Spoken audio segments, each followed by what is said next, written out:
What is up, guys? Blue Spooky here. Just wanted to let you guys know that I'll probably go back to alternating between shorter videos and longer videos. An hour and 30 minutes for every single video is not super sustainable in the long run, so I'll probably do those every other day or every 2 days. I can't exactly promise a specific length at a specific time or anything. Of course, there will continue to be daily videos, so if you enjoyed this one, please be sure to like, share, comment, and subscribe if you feel so inclined. Doing any of those helps the video and the channel to do well, and ensures I can keep making these for a long time to come. If you guys have any thoughts about the stories in the video, please be sure to leave them in the comments below, as one of my favorite parts about doing this is reading your guys' thoughts on the stories therein. Last but not least, if you'd like to support the channel further than you already do by just watching the videos, please be sure to hit that join button somewhere around the subscribe button. It's only $2 a month at the lowest tier, and you get special emoticons to use when you comment, and beside your name when you comment. The videos will never be locked behind a paywall, it's just something extra you can do if you'd like to support the channel even more. Without further ado though, guys, I will let you get right into the video, and I hope you enjoy today's true scary stories. I live in a small suburb and nothing too crazy happens there. I lived in a small complex that was almost like a gated community, minus the gate. It was fairly safe, and even when I would walk the 10 to 15 minutes home from my friend's house at 12 a.m., I had never been in too much of a panic. It was just a quiet suburb, nothing more, nothing less. I got a job in my junior year of high school about 3 years ago. It was working at a local pizzeria that was about a block or so away from my house. My shift would end at around 11 p.m., and I would walk home soon after. We are along one of the busiest roads in town, and it was always lined with cars from the houses on the street. One night I was walking, when from inside one of the cars, I heard a loud knock on the window. I didn't see any light inside, but I could see what I thought was the shape of someone hiding in there. I ran home in less than 2 minutes after. I was pretty spooked out, but I let it pass me by because, again, nothing bad ever happened in my town. The very next night, though, I heard a loud knock on my front door, which soon turned into banging. Then, someone began ringing the bell incessantly for 15 minutes straight. A few weeks before, a similar thing had happened. It was just one of my neighbor's guests who'd gotten the wrong house and thought they'd locked her out. I thought perhaps it might be a similar case, but when I peeked out, I could only see the silhouette of a large man I didn't know at the door. My grandma and I called the cops, but by the time they got there, he was already long gone. My best friend walked me to school every day after that, and eventually I began to feel safe again. No incident occurred for about 6 months after. One day after school, though, I was walking home. There's a large cul-de-sac a block over from my house, and a man drove up to one end of it and started calling out to me. The man looked vaguely familiar. I couldn't remember where I'd seen him before, perhaps a coworker or something. We were nearby my job, so I thought it might be a new driver. I'd waved at my boss from the window on my walk home, so maybe my boss had said to catch up with me so he could introduce himself or something. The guy was in his mid-30s, Hispanic-looking, and his name was George. He was fairly attractive, drove a clean car, and looked somewhat presentable. He said I was beautiful, and asked if I wanted to hop in for a ride so he could take me out. I declined, and he asked if he could have my number then. I mistakenly gave him my name, but I did not tell him my number, only that I was 16 years old. He apologized and drove off. I figured that would be the end of it, because I was surely underage. Another 6 months passed by. It was winter once again, and I was bringing a package to the post office. After school, I took the 15-minute walk in the snow at 3 p.m. It's still bright out, and people were now coming home from work. The kids were also walking home, so there were a lot of people around. I crossed the big intersection which marked the halfway point from my house to the main street with the post office when I hear someone call out my name. I turn and see George at the light. I started walking faster. He sped into a different street to turn around and be at the smaller street I was crossing. "Hey, need a ride?" As I ran faster to the main road with the post office, he tried to stop me in his car 3 more times. I finally made it onto the main road and ran to the office. George parked right next to me and said, "Hey baby, why won't you talk to me?" I noticed he was about to get out of the car, so I screamed for him to leave me the fuck alone or I'd call the cops. He looked scared, said sorry, and I ran into the post office to cry. I regretted not calling the cops in that moment, but from what I know now, I don't think they would have cared much. Eventually, I started to get rides to go from my job to my house, even though it was only a block away. I would only go to the post office if I really had to as well. I basically ran home every day after school because I was terrified. Things started to calm down and I began to forget about him again, until about 5 months ago. My best friend was walking home around 10 p.m., about a 20-minute walk. She'd made this walk before, both alone and with me, and had no issues. As she passed the large intersection that marks the halfway point, she noticed a car.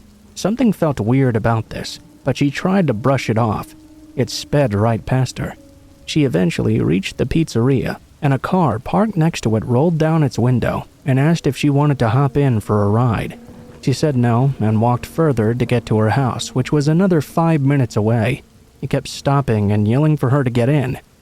By the time she reached her apartment, she looked out the window and saw him still parked outside.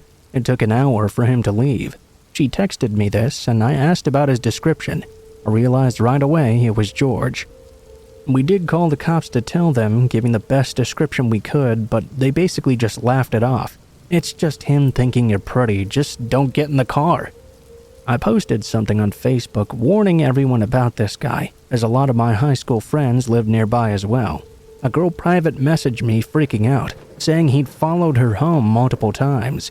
Another girl messaged me as well, and told me she used to work at the local bar. He would stay outside hiding and waiting for her, until one day he managed to follow her all the way home. Then he started to bang on her door repeatedly, and parked outside her house every night for a couple of weeks.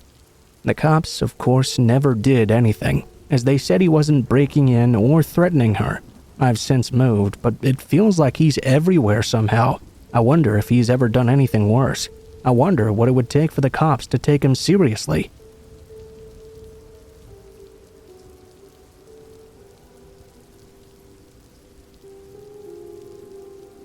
A few weeks ago, I went outside at around 3 a.m. to move the garbage to the curb. The pickup would be coming later that morning, and I often did this chore in the middle of the night. I tend to keep weird hours, and as the weather warms up for the summer, I find the warm nights preferable to the sweltering days. I was not worried about bothering my neighbors too much, since I didn't use noisy bins, and all the houses directly next to me were currently empty. Actually, I found the quiet of the neighborhood at night to be very relaxing. Unfortunately, since I don't use bins, animals are able to get into the bags a bit easier. While this doesn't happen often, it had happened on this night. I was outside picking up the strewn about garbage and putting it into another bag when the silence of the night was suddenly broken by multiple police sirens. At first, they seemed very distant, and while they startled me, it was not at all unheard of for sirens to sound at night here. Usually, though, it would be quite a distance away. As I listened, still bagging the garbage, I could tell multiple sirens were getting closer to my location. Then, just as suddenly as they'd started, they stopped again. All there was silence. By the time they'd stopped, it sounded like they were 4 or so blocks away. The silence was very intense. I began to haul the bags back to the curb when the neighborhood dogs all started barking at once. It was like every dog in the neighborhood had suddenly got the cue to start barking. Many were even howling like crazy. It continued for a minute or so. Once again, it stopped just as suddenly as it had started in the first place. I hadn't realized at first that I hadn't heard any barking or howling while the sirens were going. Normally, that's how it would work. They would start at the same time, but these dogs had started up separately from the sirens and stopped all at once. That was not normal. I went back to the side of the house to grab some more bags when the silence was broken for a third time. A single chime in the night, like someone getting a phone notification. This time the sound was not blocks away. The sound was right there, right next to me, no more than a foot away. As I said, the area directly around me was supposed to be empty. I was done. The rest of the garbage could wait until morning. I didn't see anyone in the darkness, but that just made it even worse. That meant there was someone nearby in hiding that I couldn't see. I immediately rushed back into the house and left the garbage for the morning. I don't know how these things were related, if the cops had been chasing someone who was fleeing and that caused the dogs to bark after, or if someone was playing sounds on their phone as they approached my house. Maybe it was all just a coincidence, but I don't think I'll be taking out the garbage at 3 a.m. anymore.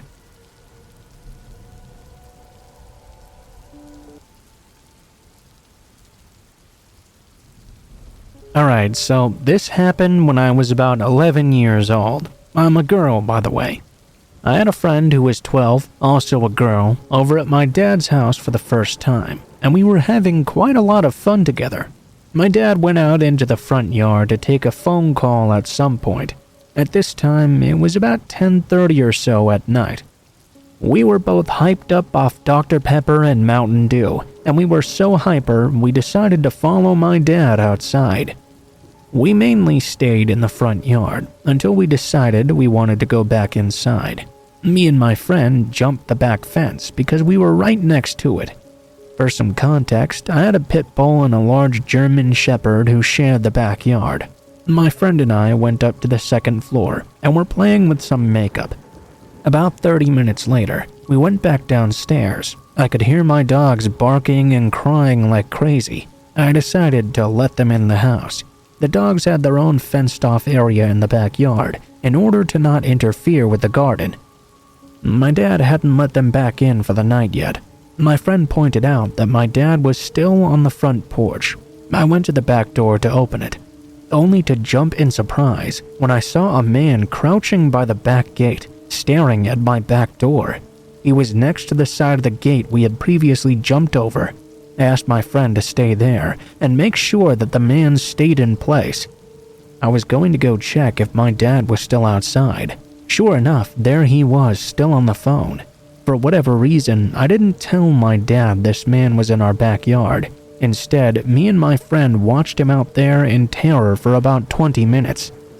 After those 20 minutes, he moved across the street and crouched behind a car for another 5, then came back to the gate. I decided it was unsafe for my dogs to still be back in the yard, so I turned on the light to help me see clearer and let the dog's gate open.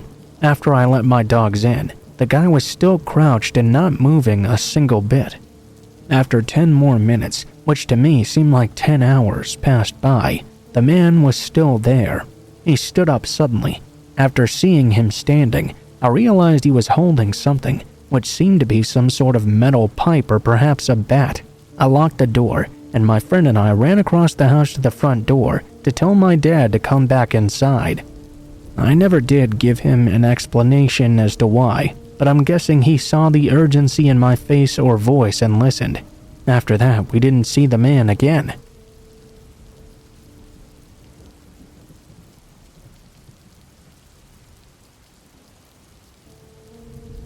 This might be a little bit long, but it still gives me nightmares.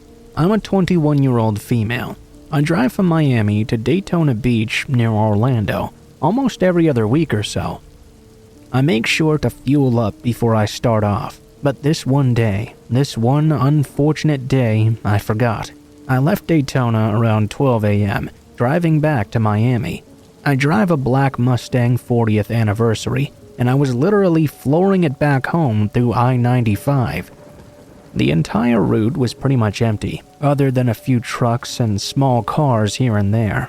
I was jamming to some good music, not paying much attention to what was going on with my fuel tank. At around 2:30 or 2:45 though, the low fuel warning popped up. I saw it and started looking for the nearest exit, which happened to be Boynton Beach. I'd never been there before, and I had no idea, and still don't really, about what the area is like. I took the exit and saw a Circle K just off the exit. I was a little bit relieved, because now at least I wouldn't run out of fuel in a place I'd never been to before. With barely enough fuel to spare in my car, I pulled up to this gas station.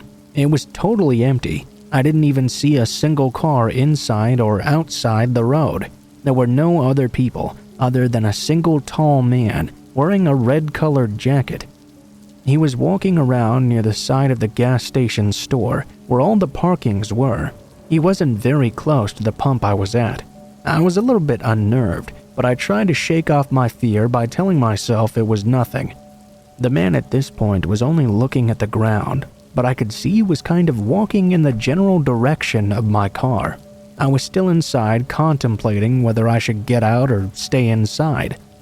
Usually I would have just gotten out and fueled up, not being scared at all, but something in my gut was telling me to lock the door right now and wait inside until either the man went away or walked past my car. At this point, the guy was only a few feet away, still not even looking at me. I tried to tell myself, it's okay, he doesn't even care that I'm here, I should just get out and do it. Then though, my worst fear came to life. The man looked straight up at me and dashed toward the driver's side door. He tried his hardest to yank it open. At this point, it was around 3 a.m., with no other people in the general vicinity. I froze for a moment and thought I was going to die. He pulled on the door handle desperately, trying to force it open. Somehow, I got my senses back. I turned my car back on and floored it. He was holding on so hard, he didn't even let go of the door handle until I hit the gas pedal. I'm thankful my low-fuel car still started and drove off. I had nothing to defend myself with, other than a plastic fork I'd gotten from Panda Express earlier that day. I still can't get over the whole experience. It scares the living crap out of me.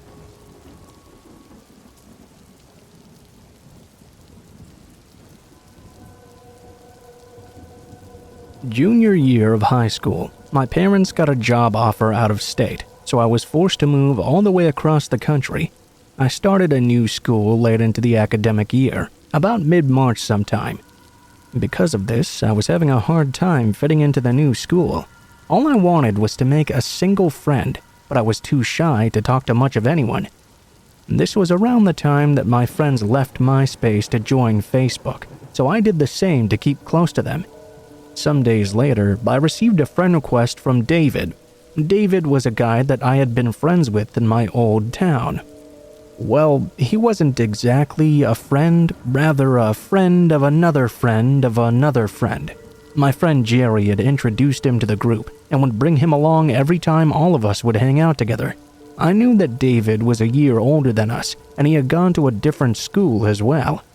Other than that, though, none of us really knew a single thing about him. In fact, we always just kind of referred to him as Jerry's friend because he never even bothered to talk to any of us. Obviously, when I received a friend request from him on Facebook, I was more than a little bit confused. He had hardly ever spoken a single word to me when I lived near him, so for him to want to be friends with me after all of this time seemed a little bit strange. I was really lonely though, and desperate for friends, so I didn't really care. Other than not really being sociable, nothing had really ever seemed off about him, at least not at the time. Looking back, I remember that looking through his profile, he seemed to hardly have any pictures or friends when I accepted his request. Like I said though, this was around the time that people had just started using Facebook, so it didn't seem all that weird for him to have such a barren profile. Over the years, his friend list got a lot bigger, even more so than mine, so I didn't really think anything of it. Anyway, I digress. I accepted his request. It was like this that David and I became friends. He told me he had just started university, and he was quite lonely because he was also too shy to make friends in person. I sympathized with him that I was having a hard time in my school as well for the exact same reasons, and we started to bond over that. Little by little, we started to talk more and more. He shared his problems with me, and I shared mine with him. When it was time for me to apply to university, he even helped me out. He taught me how to sign up for my SATs and ACTs, and helped me to apply to scholarships. He even paid for one of my application fees, using a Visa gift card so I didn't receive any of his personal information. Then, when I started university, he helped me out with that as well. He told me where to buy books, gave me studying tips, provided emotional support. So when he asked for my phone number, I didn't hesitate for a second to give it to him. David was now one of my best friends, and I wanted to keep him close, even if physically we were far away from each other. It was around this time that he began to share more of his life with me. All of it was pretty normal stuff. He had a job at Pizza Hut, which he hated but needed to keep in order to pay his bills. He also played soccer, but not for university or anything, just a group of guys that got together on the weekends to unwind a bit. I think the biggest reveal was that he'd flunked out of university, and that I was the only one that knew because he was too embarrassed to tell anyone else. He also said at one point that he had to move back in with his mom, which he seemed to hate a lot. 2, maybe 3 years into our friendship, my family decided to take a trip back to the city where we had lived, prior to moving across the country. I excitedly told him and all of my old friends. Most of them were excited about the idea of us all hanging out together again, because after high school we'd all gone our different ways. When I contacted David, though, he showed very little interest. In fact, he seemed quite opposed to the idea. I thought this was weird. I wasn't just some stranger he had met online, but rather someone who had been close to him for many years now. I kept insisting and asking for a reason, and then he finally gave me one.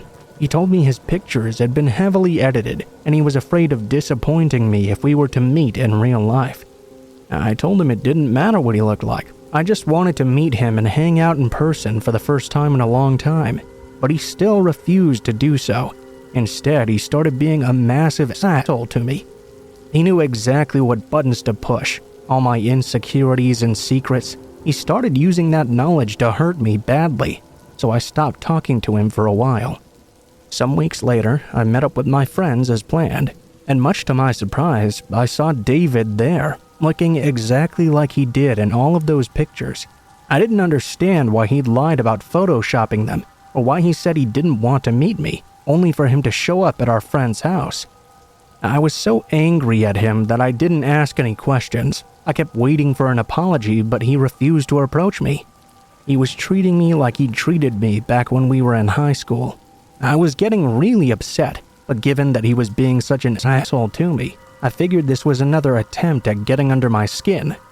We were all drinking and talking about what we were up to, and when it was his time to share, he pretty much said all the same things I already knew about him.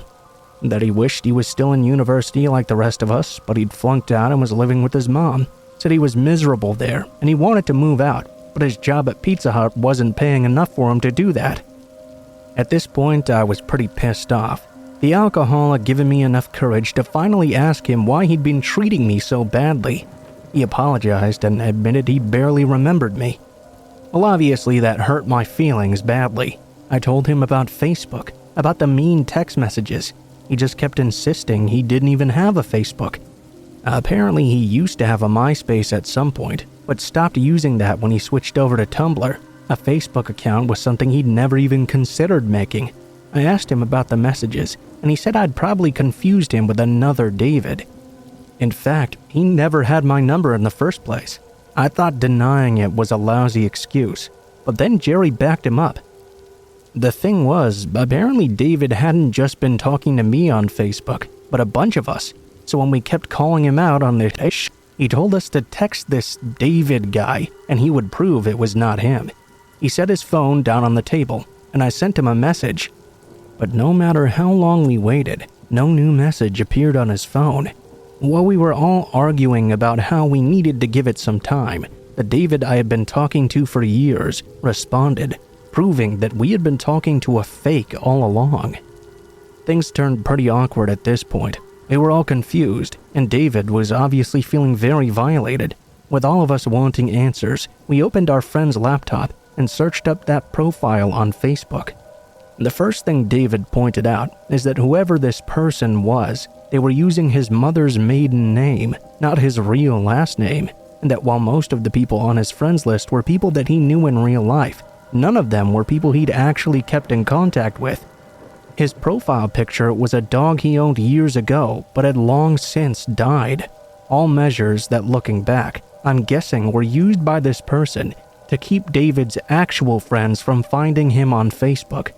The older pictures had all been copy-pasted from his MySpace, but most of the newer ones had been copied from his Tumblr, which he apparently uploaded to pretty often. The weirdest thing was, as he continued to scroll through this and point out the fakeness to us, he noticed some pictures he swore he'd never even seen before.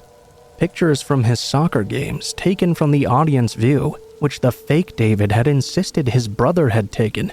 The real David said his brother never went to a single one of them, nor did any of his family members or friends. Further exploring his own fake profile, David pointed out that while a bunch of his status updates were things that never happened, a lot of them were actually quite accurate, and things he'd never shared with anybody. Whoever this person was, they'd been watching David for a long time. They knew his schedules, they knew what movies he went to, what ice cream flavors he liked, even his favorite bands. Whoever this was knew every single thing about him. We tried to confront this impostor, but they never answered the messages after, and instead the profile was deleted before we had the chance to examine any further. We never did get any answers. I don't know why that person pretended to be David for so long, or why they did it in the first place at all. All I know is I felt extremely violated for having shared so many private details of my life with him. I also felt extremely bad for the real David.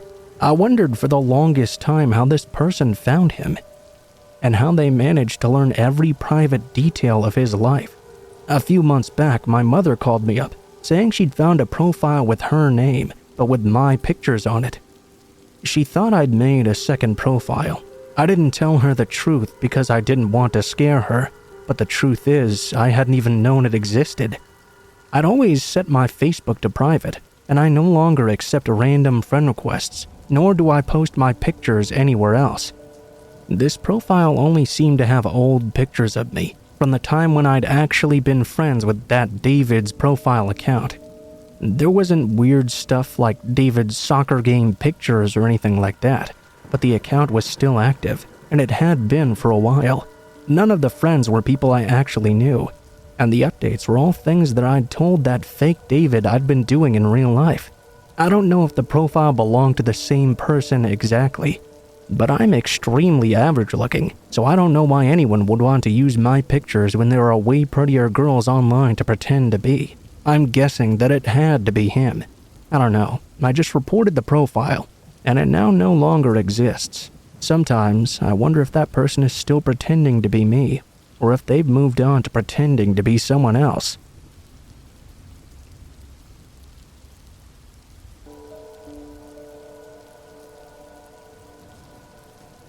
For the last few days, I've been reading about various run-ins with creepers, stalkers, and other downright freaky people. Now that I've gotten all good and inspired, I figured I'd add my own story to the list. This started about 5 years ago. My family, consisting of myself, my brother Alec, and of course my mother, were moving around quite a lot at this time. My mom was having a hard time finding a full-time job that paid well. On several occasions, we'd been forced to move out in the middle of the night even. This would all change when she got a job at a well-known lock manufacturer, just a city over. The company even provided her the money to rent a house near the factory, and things were starting to look up for sure. The move proved to be pretty unremarkable, as was our first few weeks in this new place. Despite not really being anything special, it was almost paradise to us kids. The neighborhood was a regular working-class area, loaded with other kids and plenty of things to keep us busy. Ever since our father had passed away when I was about 10, life had been pretty touch and go. Now, it's almost like things used to be, at least for a while. During this time, we did all our usual stuff. Mom worked as much as possible, Alec and I attended school, and then we started to hear the noises. I was the very last to notice them actually. I think Alec had mentioned them to me at one point, but I initially wrote them off as nothing. My mom hadn't bothered to say anything about it for a few days either. I assume she didn't think much of it either. One morning at breakfast, though, we all heard it together. This one resembled a ringing chime on a phone or something. It only happened twice that morning, one after another. All three of us began to compare notes on what we'd heard, and we were relieved to know we weren't the only persons hearing these things. We agreed that it might be some sort of bird outside or something. This was not the only sound we'd been noticing. But for this day at least, we put it out of our minds and began to discuss the more important goings-on in our lives. Nothing else of note would occur on that day, but the idea itself had been brought up. We'd all be far more tuned in and wouldn't hesitate to mention anything new in the future. For the next few weeks, every now and then one of us would hear a bump on the floor or a scratching sound or something. We'd make a mental note of it and go on with what we were doing. On weekend mornings when we were all together, we'd mention the week's odd experiences. We even searched the house multiple times over.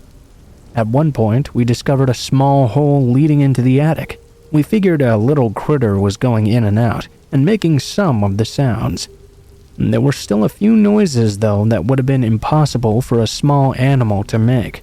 We thought we may have our answer finally, but some lingering doubts still remained. The real trouble started, though, when the food began to disappear. This part of the story affected me specifically. For as long as I can remember, I've had a problem with my weight. I've learned to combat it in the years since, but my childhood was made very difficult because of this. This was made even worse by my mom. She'd always been very thin and beautiful, and I couldn't understand why I was not. When the food began to disappear from the kitchen, she of course always blamed it on me. This incident, in addition to a few others, damaged my relationship with my mom so badly that her and I still don't speak often. I'd estimate we'd been living in this house for around 5 months now. Mom and I were now barely speaking, and the noises were still an ongoing problem. We'd all decided since that the house must be haunted. After all, almost a month after covering the hole in the attic and another we discovered leading into the basement, the sounds still continued. What had once simply been a strange issue had now become very frustrating. It added to all of our own issues. Alec himself had been having breathing problems akin to some chronic bronchitis. He just started his freshman year of high school and was playing in the school band as well. On this particular week, he'd been doing well enough with his symptoms to go on a trip out of town. Unfortunately, soon after arriving, his symptoms blew back up and he was sent home for treatment. He arrived back home in the middle of the day when my mom and I were not around. Things were quiet at first, but soon he heard noises coming from the front bathroom. He called out, but no one answered. Not really knowing what was going on, he walked over to the door and opened it. To his complete horror, a man he didn't know was standing half-dressed inside, staring at him. The man moved towards him. Believing he was going to be attacked, my brother fled from the house and ran to a neighbor's for help. This is where he stayed until the cops completed their search. What they discovered would destroy our newfound sense of peace and cause long-term damage. When I arrived home, my mom was still speaking with the police. My confusion quickly gave way to terror after hearing their story. As they cleared the home, nothing appeared out of the ordinary at first. That was until they searched the basement. There, they discovered a makeshift bedroll hidden under the stairs, behind a large stack of boxes. Although the intruder was gone, from what they found, it looked like he'd been sleeping there for quite some time. I felt like I'd been kicked in the stomach, and I became slightly hysterical for a moment. Once I got myself composed, I asked about Alec. He was still across the street and refused to return home. His hands were shaking, sweat was pouring down his face. A few hours passed by, and the authorities had all they needed for the time being. We all returned to the house in a vain attempt to move on, but the side effects began to show themselves almost immediately. Alec was eventually convinced to return, but he was never the same. Nightmares became a nightly occurrence. He was unable to sleep until my mom and I showed him the basement was empty. His breathing troubles grew worse by the day, and I too was very affected. Every minute inside that house made my skin crawl. As for my mom, she didn't say anything, but her sleep too had obviously been hindered. With no news of an arrest, we were all drowning in fear. We did all we could think of to comfort each other, but it didn't really do any good. At the end of the 7th month, we moved into a new place. This was a 3-bedroom condo without an attic or a basement. I remained there for another 2 years before getting a place of my own, where I've been ever since. After moving away from that house, it seems all our lives improved greatly. I'm fit, happy, and in a loving relationship. My mom found love with a gentleman from work and they married a year ago. Alan's breathing problems slowly disappeared after the move. Doctors discovered his problems were likely related to massive amounts of black mold we'd been inhaling. After the diagnosis was made, the health department contacted the landlord, only to discover the house had been demolished soon after we left. I saw this as an admission of guilt. The intruder is still on the loose, of course. As far as I know, he was never identified. Probably we'll never know the full story. He could have gotten in through an unlocked door or a loose window. At that point, he could have even had a key made for the back door. Our big ring of keys that hung on a hook next to the kitchen wouldn't be hard to find. From then on, he'd have free reign over the house whenever he wanted. He'd more than likely been listening in to all our plans from his cubby in the basement, and that idea still gives me shivers. He was content in knowing when he could come and go safely without fear of ever being caught. That was until Alec arrived home uninspectedly. I suppose it's no longer important that he was caught, though. What's important is that we've all moved past the experience, and any long-term effects have dwindled in time. One small thing does arise, however. I wonder if our intruder has moved on to another basement. It's a part of the home most of us spend little to no time in.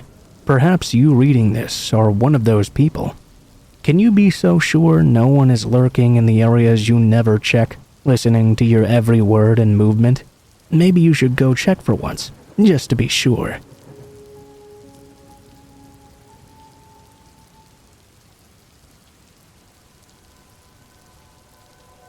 Now this happened a very long time ago.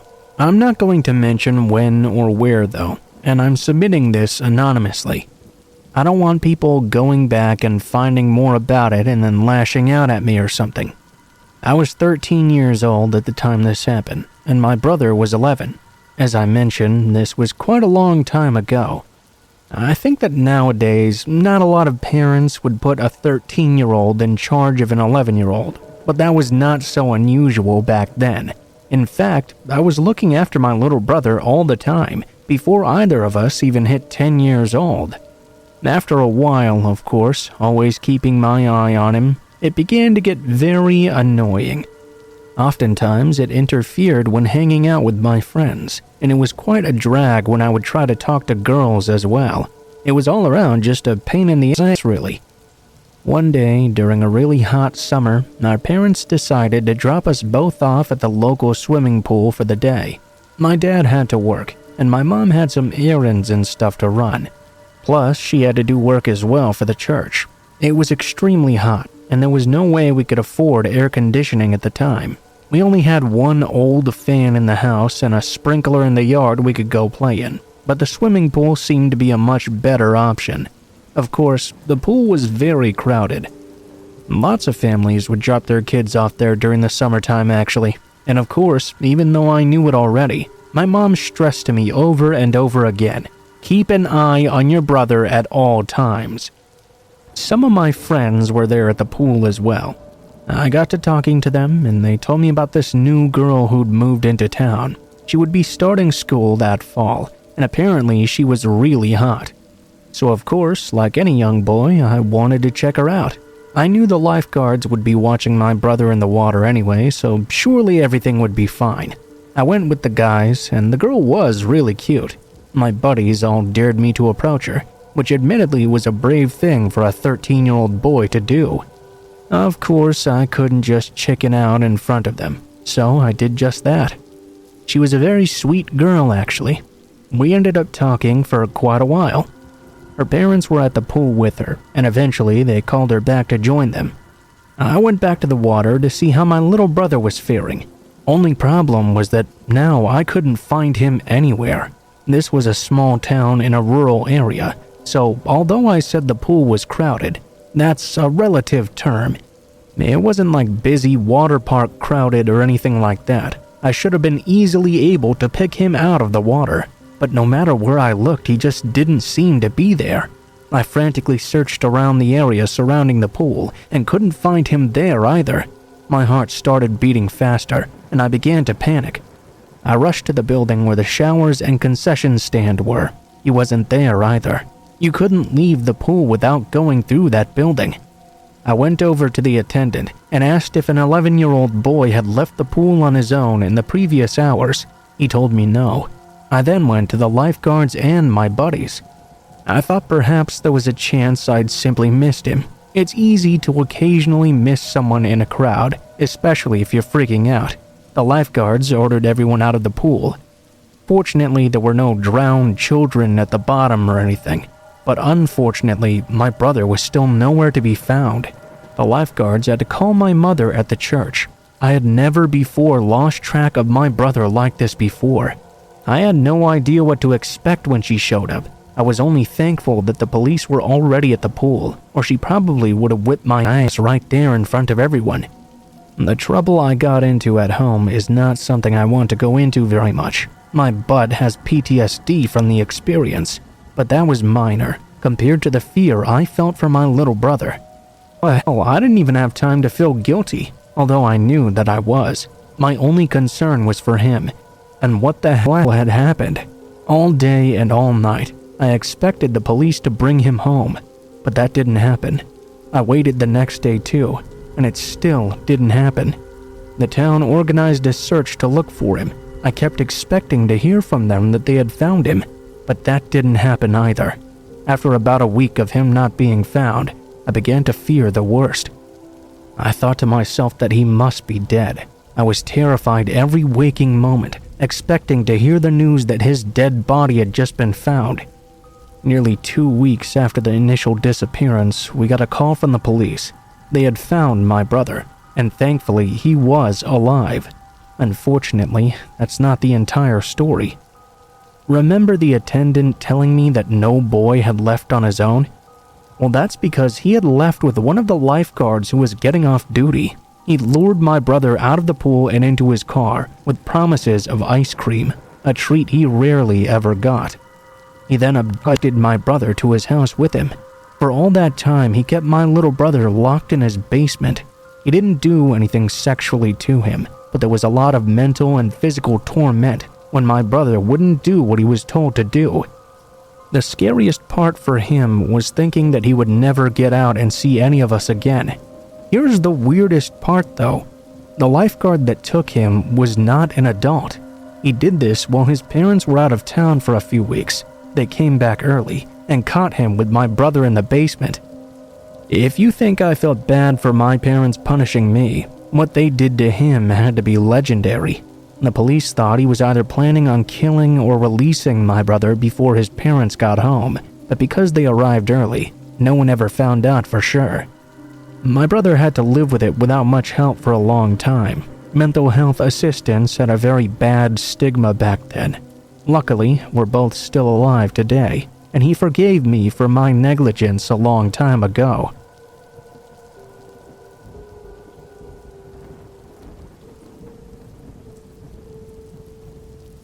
When I was about 9 or 10, I was invited to a classmate's birthday party at some swimming baths.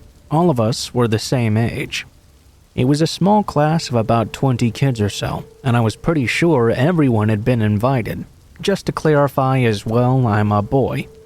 Anyway, I got kind of separated from everyone else, and now it was just me and this one girl all alone. I wasn't particularly close friends with her or anything, but I did know her, as she was in my class. To describe the location we were in, it was like a tunnel that connected the main wave pool to a lazy river. There wasn't really anyone else around, just me and her in complete silence, when suddenly, out of nowhere, she lunged at me without any warning. She grabbed my head and shoved me underwater. I was a pretty skinny kid, and she was much bigger than me. Also a bit of a tomboy, so she was stronger as well. About 20 seconds went by as she held my head underwater. I furiously tried to free myself, but she would not let go. Fight or flight and mass panic began to take over, and eventually I somehow managed to force my way free. I was coughing and spitting out water as I emerged. I remember just looking at her in complete shock. I think I just began to ask why she did that when she grabbed me again and shoved my head even deeper under the water. It felt like a lifetime before I fought my way free once again. Both times I genuinely thought she was going to drown me. She didn't even try to let me up. I had to fight my way free. I didn't know how to swim at this time, but the water in the lazy river and the tunnel was only about chest high. I began to rapidly backpedal away from her.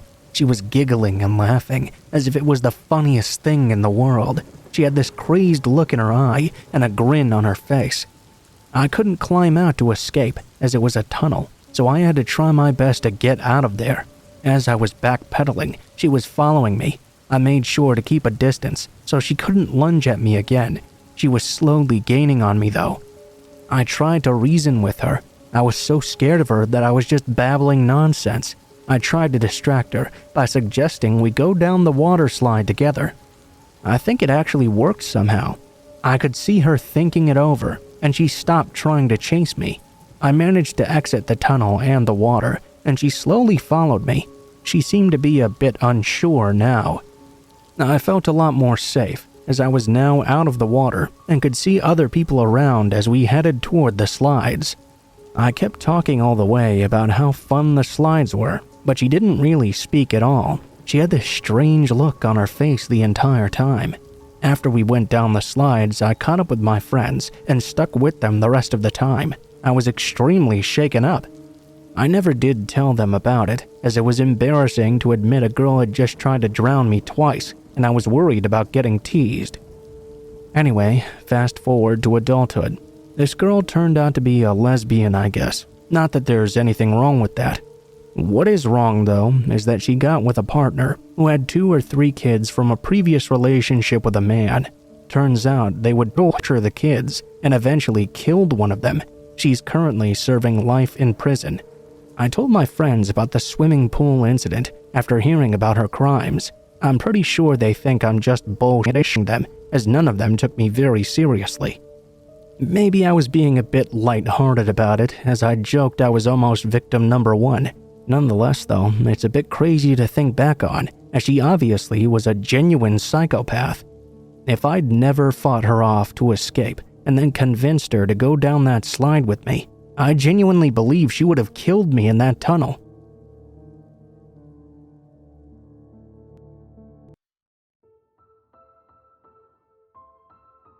What is up, guys? Blue Spooky here. Thank you guys so much for watching, especially if you made it this far to the end of the video. If you liked the video, please be sure to like, share, comment, and subscribe if you feel so inclined.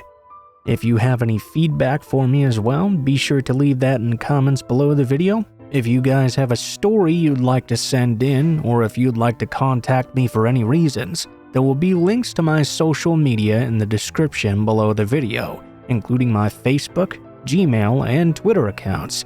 Go ahead and send me a message on any of those, and I'll try to get to you as soon as possible. If you do decide to send in a story, please be sure to include in the tagline what the name of the story is if it has one, what type of story it is if it has one, and how you'd like to be credited in the description below the video. Please make sure to include as much detail as you feel comfortable with, and try to use as much proper grammar as possible to make sure you have the highest chance of appearing in a future video. Overall, I think that's pretty much it for now, guys, so thank you so much for watching, and I hope you guys have a great day.